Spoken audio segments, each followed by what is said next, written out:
देखो भाई, हमसे मिलने कौन आया है। बिहार का बेटा एकदम वायरल है भैया, अपना अमरजीत। अमरजीत, कैसा लग रहा है बॉम्बे आकर?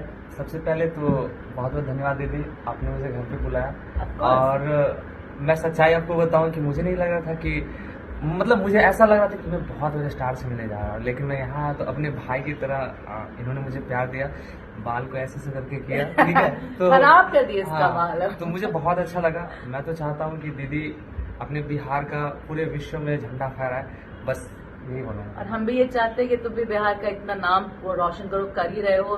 सोनू ने तुम्हें गाना गवाया, thank you Sonu for that, I really appreciate it. और तुम बहुत लोगों से मिलो, और इसके गानों की लाइन लग चुकी है, तो जितने भी बिहार के लोग हैं, इतना हम्बल, इतना डाउन टू अर्थ, इतना सिंपल ये अपना अमरजीत है। और इसका टैलेंट इतना अच्छा है, आई एम श्योर बहुत अच्छा करोगे तुम, और अच्छा करते रहो। और हम लोग सब पूरे हिंदुस्तान के लोग तुम्हारे चारों तरफ हैं, तुम्हारे साथ हैं।